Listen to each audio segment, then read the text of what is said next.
The Last Call, a true story by Arsalan, Karachi, Pakistan. She called my name one last time. I didn't go. The morning I will never forget. It was 9 a.m. I woke up like any other day, slowly, lazily, the way young men do when they think they have all the time in the world. The morning sun was pushing through the curtains. The house was quiet, the way Karachi mornings sometimes are, before the city wakes up and starts screaming again. And then I heard her voice. Arsalan, I'd harao Mary Bat Suno. Arsalan, come here, listen to me. It was Samo Apa, my eldest sister. I heard her. I understood the words. But something in me, that same stubborn, cold, attitude-filled version of myself that I had been my whole life, just ignored it. I thought she probably wants me to do some chore. Pick up her kids. Run an errand. The usual things she always asked me that I always resisted. So I got up, went to the washroom, came back, and got busy with my own things. I did not go to her. 20 minutes later, her condition collapsed, and I never got to hear what she wanted to say. That was 15 years ago. Today, May 28, 2026, I am sitting here writing this story, and I still cry when I think about that morning. Not because of grief alone, but because of something much harder to carry. Regret. 8 children, 1 loud house. To understand this story, you need to understand where I come from. My name is Arsalan. I am from Karachi, Pakistan. I am the youngest of 8 siblings, 4 sisters and 4 brothers. In our family, the birth order went like this: 3 older sisters first, then 2 brothers, then 1 sister, then 2 more brothers, and then me. The last one, the smallest. The youngest. Growing up as the youngest in a large Pakistani family is a strange experience. You are loved by everyone, but you are also invisible to everyone. You are everyone's little project. Everyone wants to guide you, correct you, feed you, raise you, but you, in your teenage arrogance, want none of it. I was that kid. From a very young age, I liked being alone. I didn't talk much. If something bothered me, I went quiet instead of speaking. If someone tried to get close, I put up a wall. Call it attitude, call it introversion, call it immaturity. It was all of those things and none of them. It was just who I was, or who I thought I was. Our family had seen good times and hard times. In 1996, when I was just 4 years old, my father's business was at its peak. That was the year both of my older sisters got married. Samo Apa, the eldest, married a man named Tariq, who was our CALLA's son. They moved to Lahore. My second sister Uzma married our Fupo's son and stayed in Karachi. Both marriages were family arrangements, both into families we already knew. It felt safe. It felt right. Life continued. But life, as I would learn, does not stay safe for long. The sister who loved without conditions. Let me tell you about Samo Apa. She was the kind of person who makes you believe that genuinely good people exist in this world. Not perfect, good. There is a difference. Perfect people are cold. Good people are warm, even when they are broken. Samo Apa was warm. She had this way of loving people that was almost embarrassing in its completeness. She didn't love you when it was convenient. She didn't love you when you deserved it. She loved you constantly, stubbornly, even when you gave her nothing in return.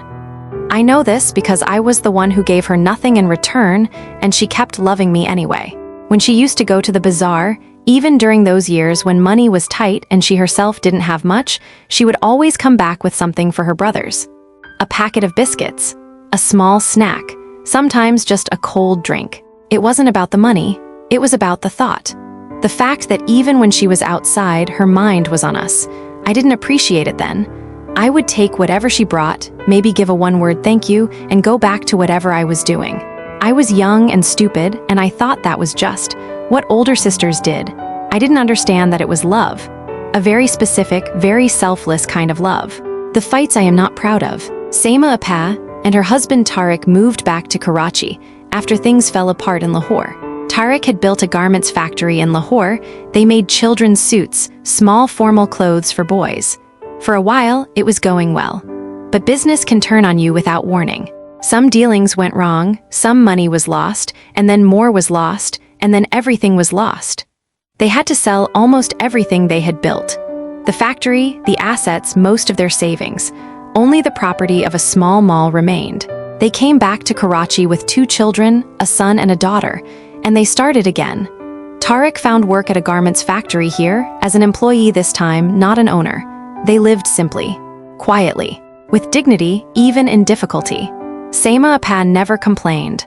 Not once, at least not in front of us younger siblings. She carried her family's struggles the way strong women do, silently with a smile on her face when others were watching. But she still needed help sometimes.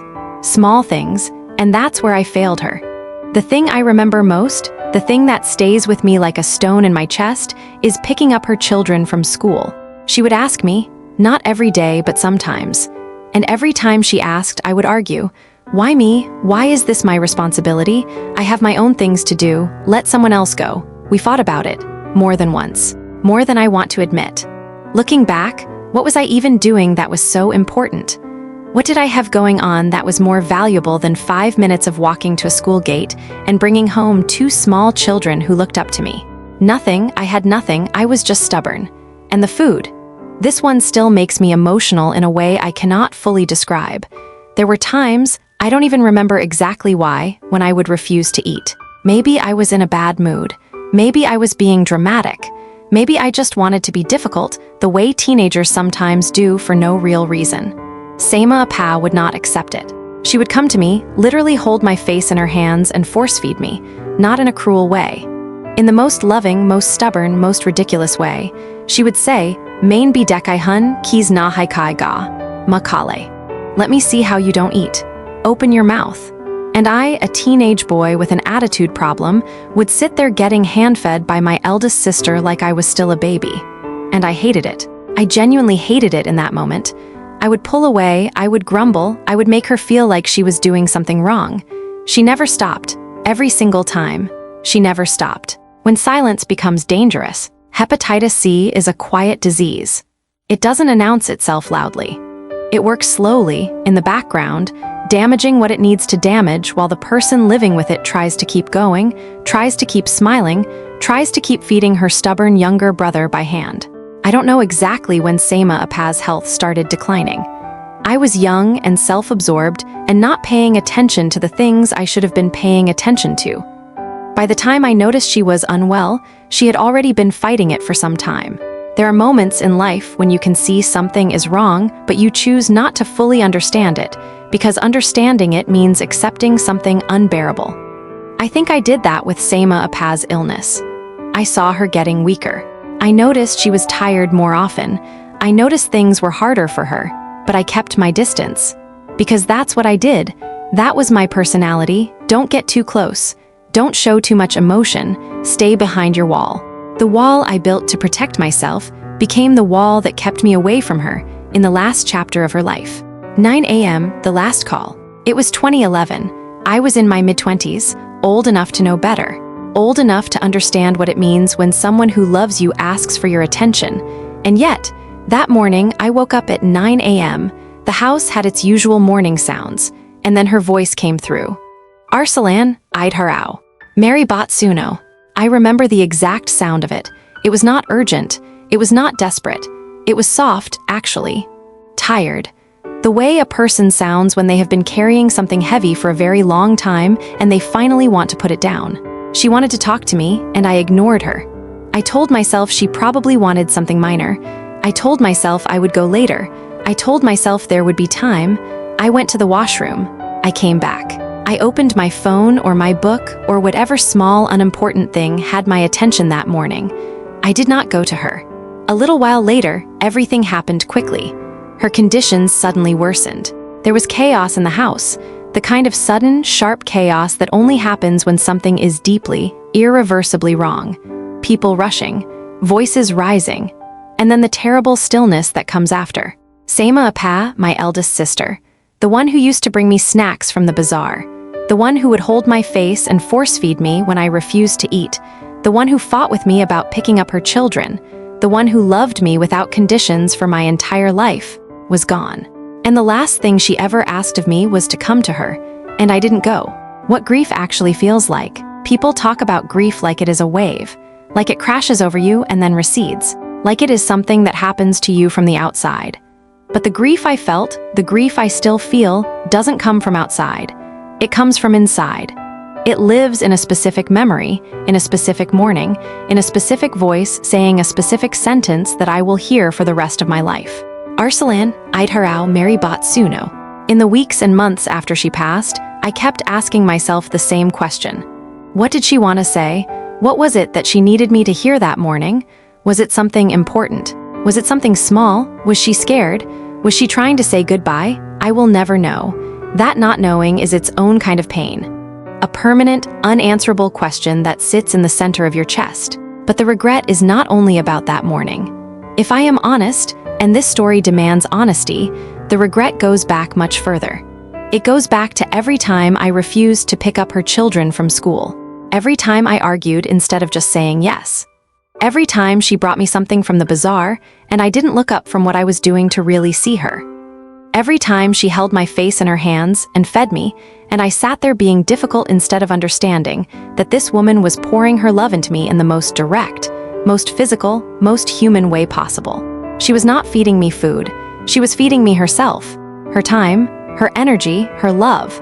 And I was too young and too proud and too stupid to understand the difference. The things we don't say until it's too late. I am from Karachi. I grew up in a house with 7 other siblings, and in big families, there is a lot of noise, a lot of chaos, a lot of love, but also a lot of things left unsaid. Emotions that get buried under daily life. Feelings that are shown through actions, through food brought from the bazaar, through arguments about school pickups, through hands that hold your face rather than words. We are not always good at saying, I love you, I see you, I appreciate you. Thank you for being here. We think there will be time for that. We think the people who love us know that we love them back. We think tomorrow is guaranteed. It isn't.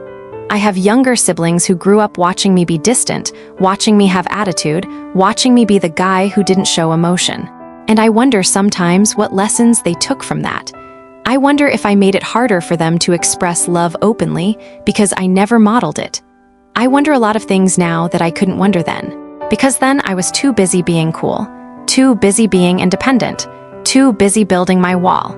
What Samarapa taught me by leaving. Here is what I know now that I did not know then. The people who love us without conditions are rare. Not 1 in 1,000 rare. Rarer than that. Most love in this world comes with fine print, with expectations, with conditions, with a quiet scoreboard running in the background. But some people, a very few, love you just because you exist. Not because of what you do for them. Not because of how you treat them. Just because you are you and they are them, and somehow that is enough for them.